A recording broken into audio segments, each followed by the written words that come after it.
توحید اور پھر نماز فجر کی طرح پورا ختم کرنا ہے اور سجدے میں جا کے 10 مرتبہ اللہم صلی علی محمد و آل محمد وعجل فرجک، 10 مرتبہ سبحان اللہ والحمد للہ ولا الہ الا اللہ واللہ اکبر اور ولا حول ولا قوة الا باللہ العلی العظیم، اور 10 مرتبہ ربنا آتنا فی الدنیا حسنہ وفی الآخرۃ حسنہ وقنا عذاب النار۔ یہ دوسرا نسخہ۔ تیسرا نسخہ ہم نے امام زمانہ سے ملنے کے بھی نسخے بتائے تھے۔ ایک نسخہ یہ بتایا تھا اگر چاہتے امام خود تم سے ملنے آئے تو دنیا کی محبت ایسے نکال دو کہ دنیا کی تمام لذتیں تمہارے لیے مچھر کے پر کے برابر ہو۔ امام کہتے ہیں ایسے لوگوں سے ہم خود ملنا پسند کرتے ہیں۔ دوسرا امام سے ملنے کا نسخہ ہم نے یہ کہا تھا 1 سال کا نسخہ ہے، صبح اور شام، صبح اٹھنے کے بعد رات کو سونے سے پہلے امام حسین کے مسائل پر گریا کرو، انشاءاللہ 1 سال اور 7 گناہ سے دور ہو، پاک ہو۔ 1 سال میں امام کی زیارت ہوئی۔ پھر ہم نے نماز استغفار کا نسخہ بتایا تھا کہ بھائی ایٹم بم کا فارمولہ ہے، اس پہ عمل کرو۔ 2 رکعت نماز ہے، سورہ الحمد اور سورہ قدر دونوں رکعتوں میں پڑھنا ہے، اور قیام میں سورہ قدر کے بعد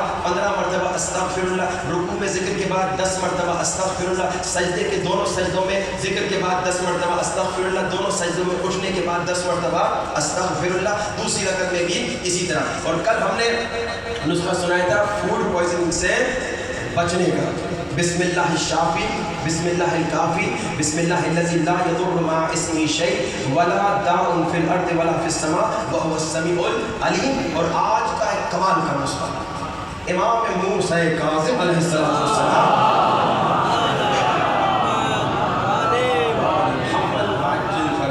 اور یہ نسخہ بہت بزرگ ہستی نے ہمیں بتایا۔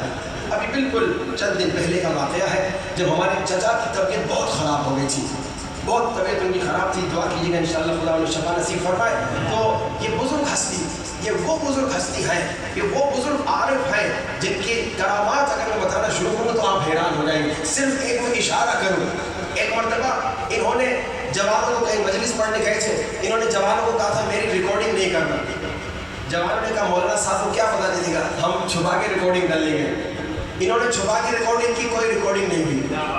اچھا انہوں نے کہا ایک مرتبہ غلطی سے ہو گیا ہوگا تو ہم کیا نام ہے 2-3 ٹیپ ریکارڈر رکھتے ہیں اور ریکارڈنگ کر لیں گے۔ 2-3 ٹیپ ریکارڈر کیے، اس میں ریکارڈنگ نہیں ہوئی، تو انہیں پتہ چل گیا کہ جب انہوں نے اجازت نہیں دی ہے تو ان کو اللہ نے اتنی طاقت دی ہے کہ وہ ریکارڈنگ کرنے کی اجازت نہیں دیتے۔ بڑی طاقتور ہستی ہیں کہ بہت کرامات ہیں۔ اتفاقاً ان سے ملاقات سے کچھ دن پہلے تو میں نے کہا کہ چچا کی طبیعت بہت خراب ہے تو کیا کریں، نسخہ بتائیے۔ انہوں نے کہا کہ بیٹا اس نسخے پہ عمل کرو، اور یہ کمال کا نسخہ ہے۔ کہا جب بھی کوئی انسان بہت بیمار ہو جائے، اور ہمارے چچا کو ڈاکٹر نے جب رپورٹس دیکھی، ڈاکٹر نے کہا کہ یہ رپورٹس سے تو آپ کو بالکل ابھی دنیا میں ہونا نہیں چاہیے، آپ دنیا میں کیا کریں گے، یعنی اتنی طبیعت ان کی خراب ہو گئی تھی۔ لیکن اس نسخے کا فائدہ سنیے۔ انہوں نے کہا بیٹا آج فوراً یہ کام کرو۔ میں نے کہا کیا کام کرو؟ کہا بکرا خریدو اور امام موسیٰ کاظم کی نیت سے اس کو تم اپنے چچا کا صدقہ کر لو اور پھر وہ غریبوں میں بانٹ دو۔ اور جب یہ نسخے پہ عمل کیا تو ڈاکٹر حیران کہ رپورٹ دکھا رہی ہے کہ تمہیں ہونا نہیں چاہیے لیکن تم دنیا میں کیسے ہو، امام کی برکت سے۔ یہ وہ سپر پاور نسخہ ہے، آیت اللہ العظمیٰ تقی رحیمیان نے یہ نسخہ بتایا، بڑے کمال کے آیت اللہ، بزرگ ہستی ہے۔ اب انہوں نے کیا کہا اس نسخے پہ آپ یہ عمل کریں، جب بھی کبھی خدا نخواستہ آپ کی زندگی میں کوئی بڑی مشکل آ جائے، کوئی بڑا بیمار ہو جائے، خطرے جان اور موت کا خطرہ ہو تو آپ کیا کریں، بکرا لیں امام کی نیت سے، ساتھ میں سرکار امام موسیٰ کاظم علیہ السلام اللہم صلی علی محمد وآل محمد وعجل فی مولا کی نیت سے آپ صدقہ کریں اور غریبوں میں بانٹ دیں، انشاءاللہ شفا مل جائے گی۔ اگر کیونکہ 2 قسم کی موتیں ہوتی ہیں، ایک حتمی موت ہوتی ہے، ایک غیر حتمی موت ہوتی ہے۔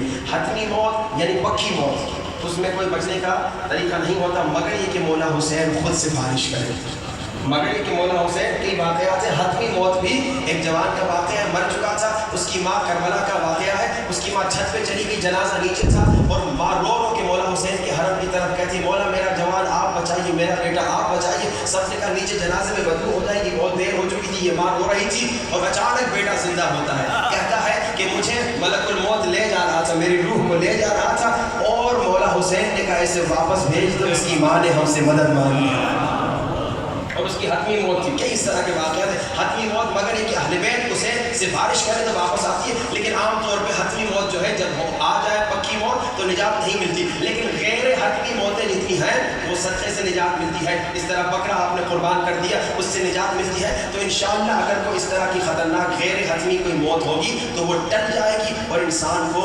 نجات ملے گی. آئیے ہم سب مریں گے، آج نہیں تو 10 سال بعد، 10 سال بعد نہیں تو 30 سال بعد، ہم سب مریں گے. کوئی ایسا انسان نہیں جو کہے میں زندہ رہوں گا. لیکن اے مسلمانوں، کوشش کرو مرنے کے بعد اتنے نیک بن کے مرو کہ مرنے کے بعد قبر میں امام زمانہ کی ملاقات ہو، مرنے کے بعد قبر میں مولا حسین سے ملاقات ہو. کوشش کرو. اور کب ہوگی؟ کس کو ملاقات ہوگی؟ جو ساتوں اعضاء کو گناہ سے پاک رکھے، جو زندگی میں ہر عمل مولا کی خوشی کی خاطر کرے. آئیے ریاکاری سے بچیں، شو آف سے بچیں، غیبت سے بچیں، نفس کی بیماریوں سے بچیں. اور اگر نفس کی بیماریوں سے بچنا ہے اس کا طریقہ کیا ہے؟ اس کا طریقہ یہ ہے کہ اہل بیت سے توسل کرو، فقیری کرو.